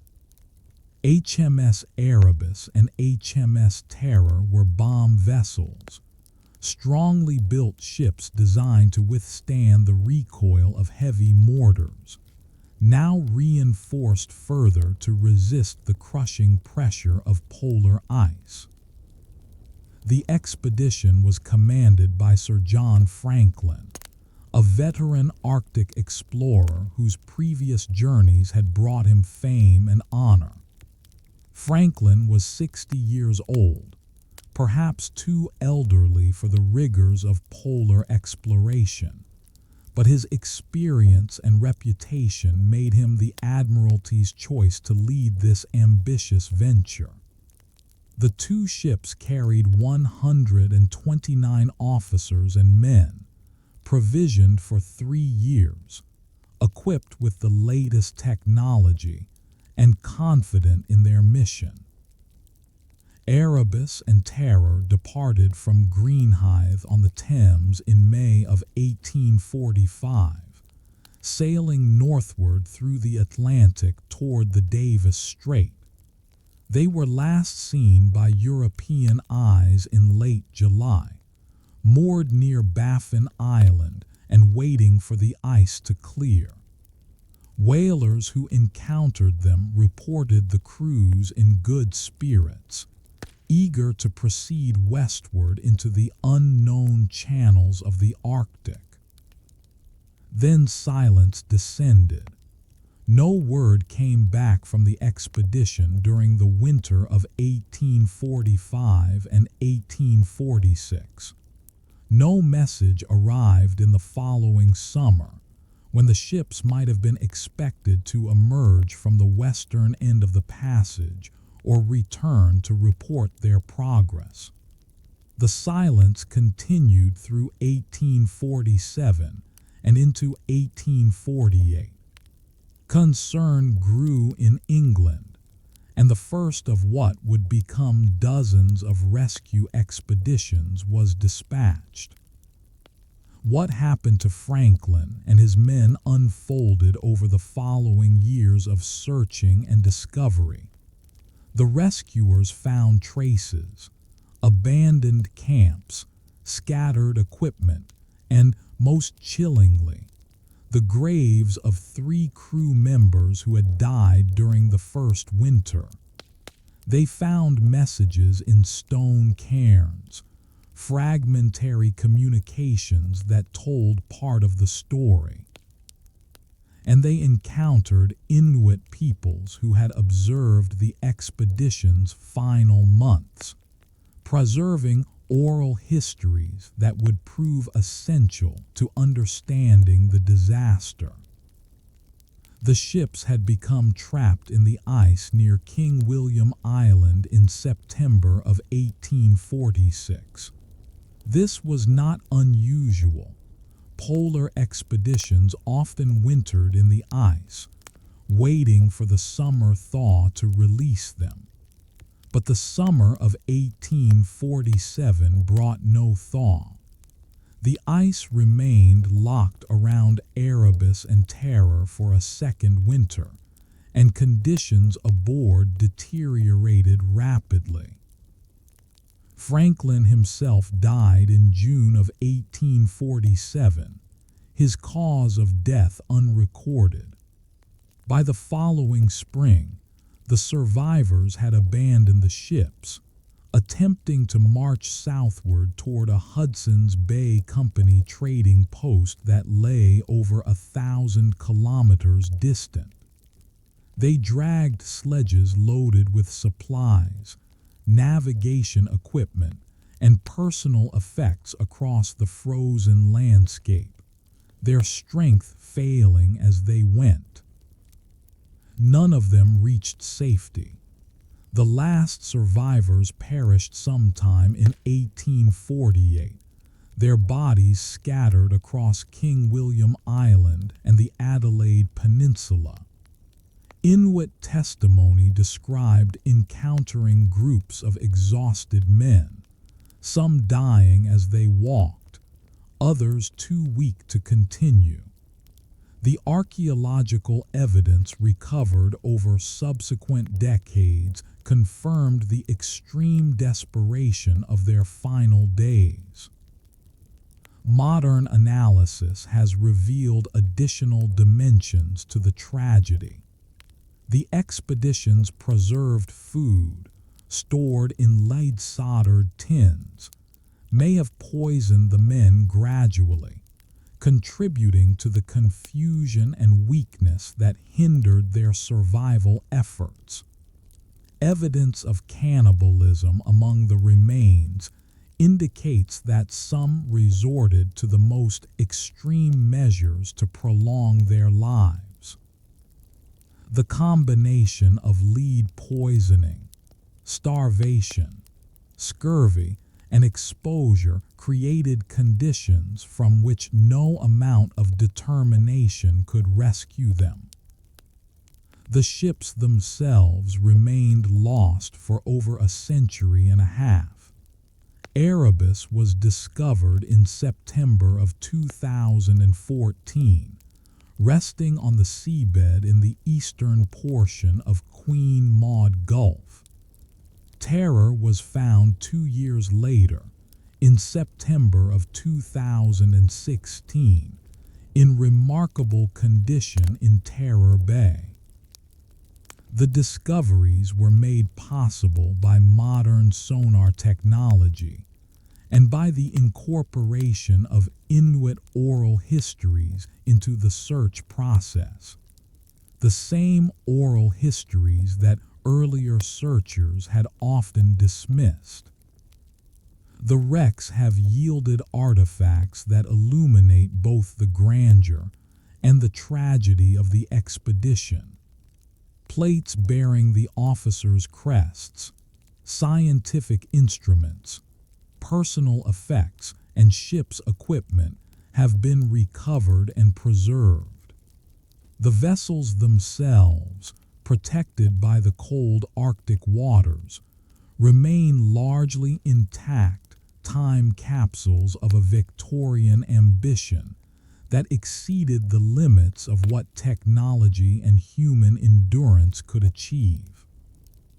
The Franklin expedition has fascinated generations of historians, archaeologists, and storytellers. The image of those two ships vanishing into the frozen north, carrying 129 men who would never return, captures something essential about the human drive to explore and the price that exploration sometimes demands. The Arctic that claimed Franklin and his men remains indifferent to human ambition, its ice and cold as unforgiving today as it was nearly 2 centuries ago. A lantern of remembrance burns for the 129 who sailed into the frozen unknown, their fate finally understood after generations of patient searching. The ice that claimed them also preserved their story, waiting for generations to learn the patience to listen. Among the ghost ships that populate maritime folklore, none is more famous than the Flying Dutchman, a spectral vessel condemned to sail the oceans forever, never reaching port, bringing doom to those who sight her. Unlike the other vessels we have encountered tonight, the Flying Dutchman belongs not to history but to legend, not to the realm of documented fact, but to the deeper realm of human imagination. The origins of the legend are obscure, emerging from the mists of maritime tradition sometime in the 17th or 18th century. The story typically involves a Dutch captain, sometimes named Hendrik van der Decken, sometimes left unnamed, who attempted to round the Cape of Good Hope during a terrible storm. Despite the pleas of his crew and passengers, the captain swore a blasphemous oath that he would round the Cape even if it took until Judgment Day. For this hubris, he was condemned to sail forever, his ship a phantom that appears to other vessels as an omen of disaster. The legend took various forms as it spread through maritime communities. Some versions emphasize the captain's cruelty, his willingness to sacrifice his crew's lives for his own determination. Others focused on the supernatural punishment, the divine or demonic forces that trapped him between life and death. All agreed on the essential elements: a ship that could never make port, a captain whose pride had doomed him, and appearances that presaged misfortune for those who witnessed them. Reports of sightings accumulated over the centuries, each adding details to the legend.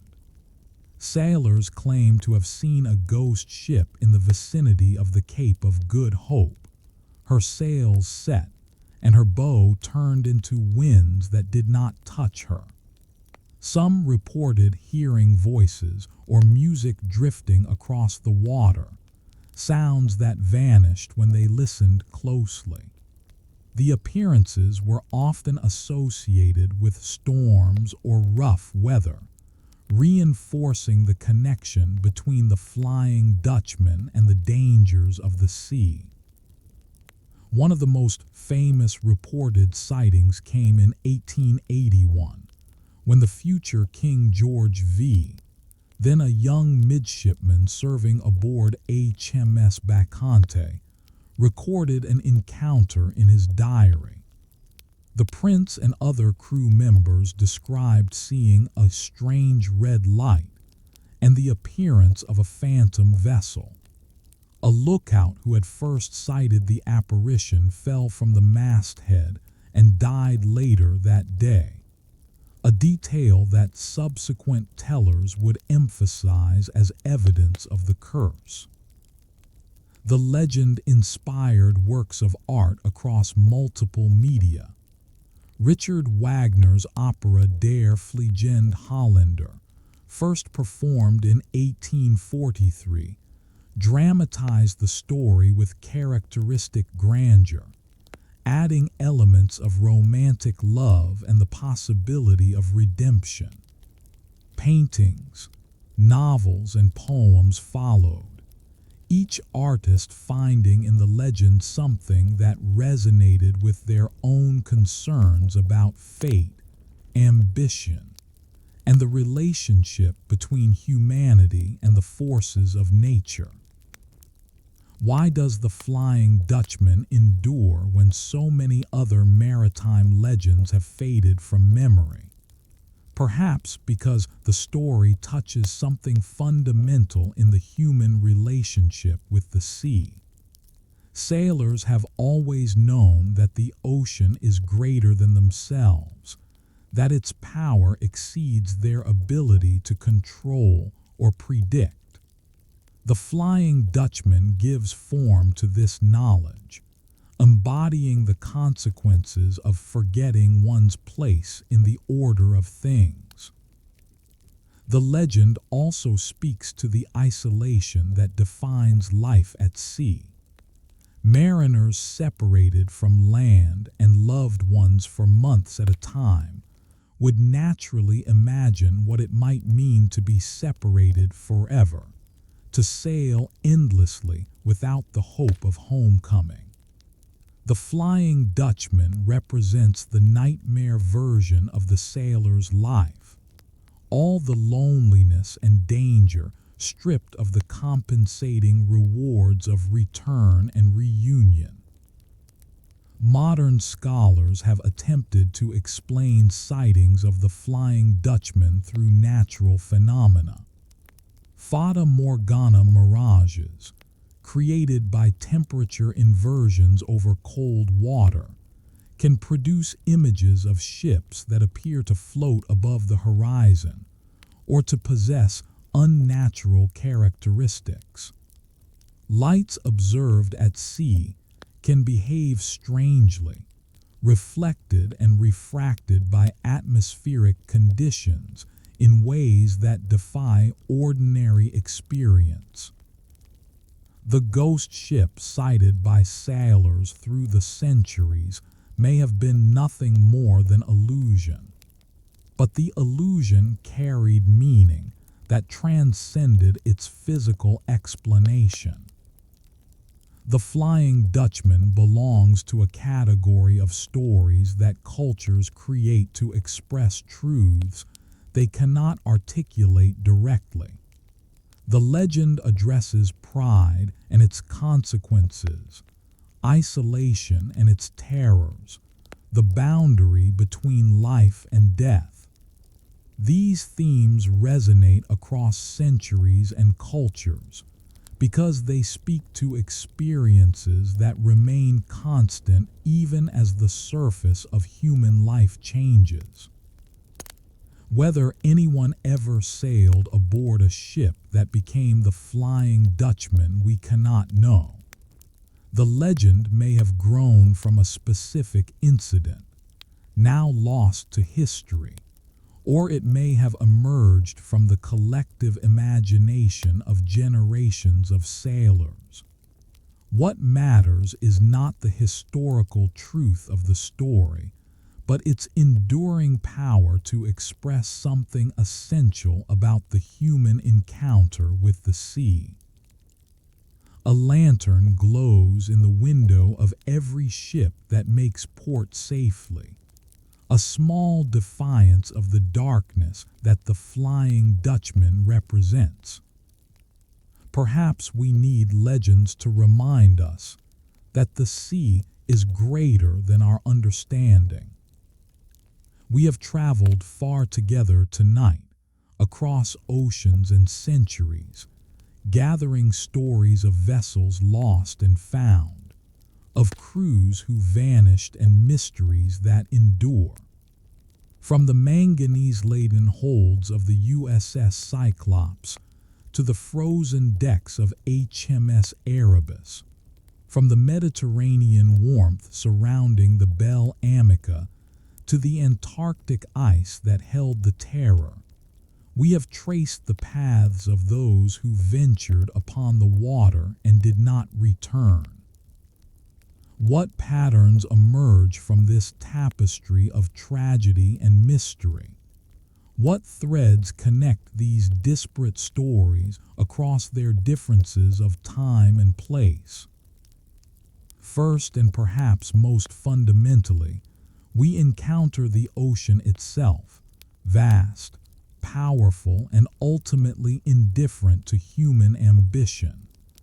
The ships we have discussed were built by skilled hands, commanded by experienced officers, crewed by sailors who understood the risks they faced. Yet the sea does not negotiate. It does not recognize expertise or preparation as reasons for mercy.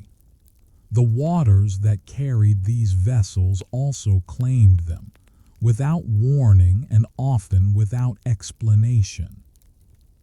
Second, we observe the fragility of human systems when confronted by forces beyond their design.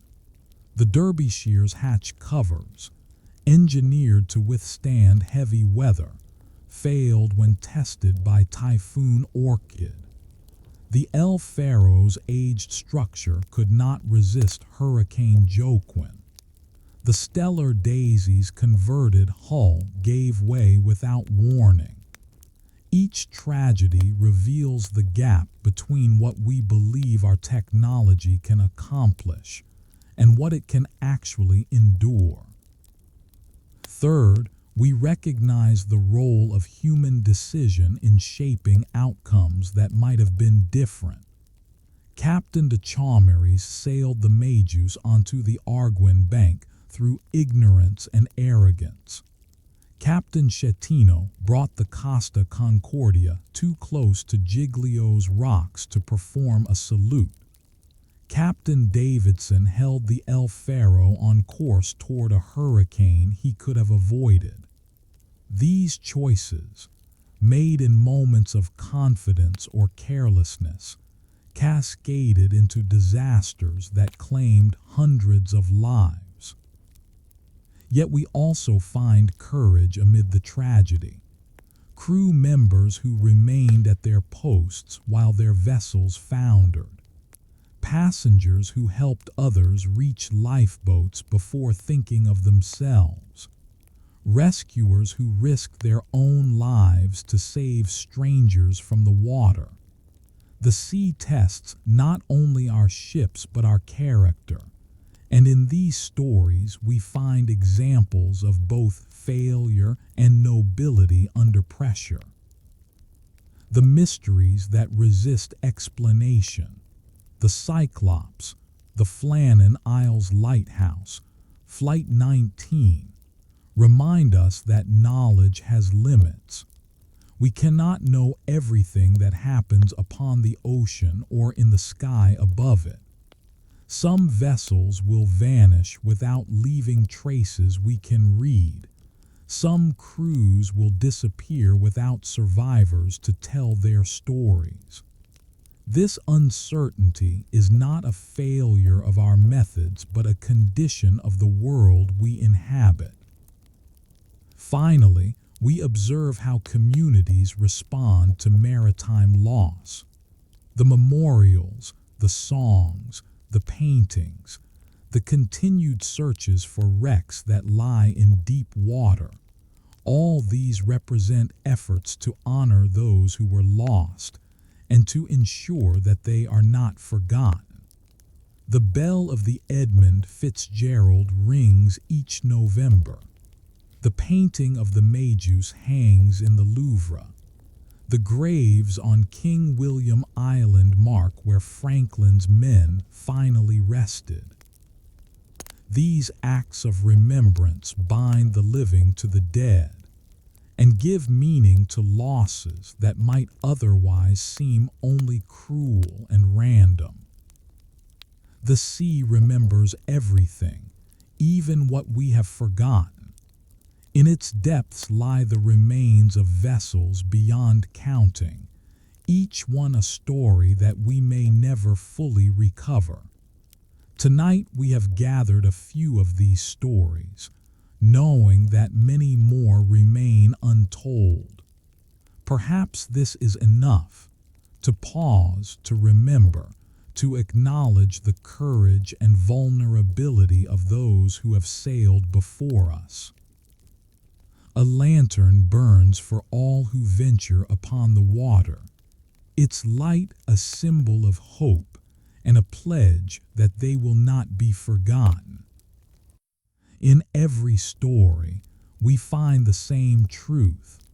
Those who venture upon the water deserve our deepest respect. As our journey draws toward its close, we gather the threads of the stories we have shared and weave them into a final moment of reflection. 16 vessels have passed before us tonight, ships of wood and steel, of sail and steam, of commercial purpose and naval mission. Their fates have varied, but all found themselves ultimately at the mercy of waters that know no mercy. We began with the USS Cyclops, vanishing into the silence of the Bermuda Triangle with 309 souls aboard. We traced the storm tracks of the Derbyshire and the München, vessels overwhelmed by weather that exceeded their capacity to survive. We walked the empty decks of ghost ships like the Bel Amica, where mysteries linger without resolution. We stood at Whitefish Point, where the light still guides mariners past the place where the Edmund Fitzgerald went down. We honored the keepers of Flannan Isles, who vanished from their lonely station without explanation. We followed Flight 19 into the December sky over Florida, watching as 5 bombers disappeared into legend. We witnessed the consequences of human error aboard the Costa Concordia and El Faro, tragedies made more painful by their preventability. And we descended into the ice with Franklin's expedition, where 129 men met their ends in the frozen Arctic, their ships waiting nearly 2 centuries to tell their story. Through all these accounts, certain truths have emerged. The sea is powerful beyond our ability to control. Our ships, however well designed, remain vulnerable to forces we cannot predict. Human decisions made in moments of pressure or complacency shape outcomes in ways their makers rarely anticipate. And yet, within these constraints, courage and compassion persist. People help one another. Rescuers risk themselves. Communities remember and honor their lost. If you have traveled with us tonight, perhaps you are preparing now for rest. Perhaps these stories have accompanied you through quiet hours, their gentle rhythm easing your way toward sleep. We thank you for sharing this journey with us, for giving your attention to those who sailed into darkness and did not return. The sea remembers them all, every vessel that has crossed its surface, every crew that has trusted their lives to its moods and currents. We cannot match the sea's long memory, but we can add our own small acts of remembrance. We can speak their names. We can tell their stories. We can ensure that those who sailed before us are not forgotten. May your own voyages, whatever waters you navigate, bring you safely home. May the lanterns in your windows guide you through the darkness, and may the peace of a gentle harbor embrace you as you rest. As we prepare to rest, we carry these stories gently, honoring those who found their final harbor upon the waves.